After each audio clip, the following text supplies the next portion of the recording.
బస్సులు కూడా కొన్నిసార్లు బ్రేకులు వాడతారు. కానీ నాకు తెలిసి చాలా అంటే చాలా మంది ఇప్పుడు టూ వీలర్స్ కావచ్చు, కార్లు కావచ్చు, ఎవరు వెళ్ళే వాళ్ళు కూడా లారీ వాళ్ళని చూస్తే మాత్రం భయపడతారు. అవును, ఎందుకని భయపడతారు చెప్పండి ఒకటి? వాళ్ళు బ్రేకులు తక్కువ, యాక్సిలేటర్ ఎక్కువ వాడతారు కాబట్టి. అది 100% అది.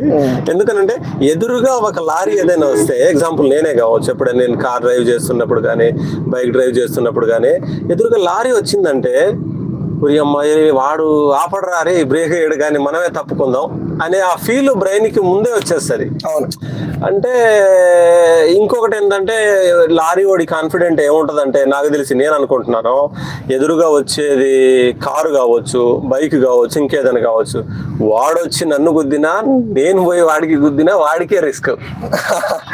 ఆకొచ్చి ముళ్ళు మీద పడ్డా, ముళ్ళ చాకు మీద పడ్డా ఆకే రిస్క్ అన్నట్టు అని లారీ కూడా అనుకుంటాడేమో అని నాకు డౌట్ వస్తుంది అప్పుడప్పుడు. ఎందుకంటే వాస్తవానికి మనం వెళ్ళి గుద్దినా, ఆయన వచ్చి గుద్దినా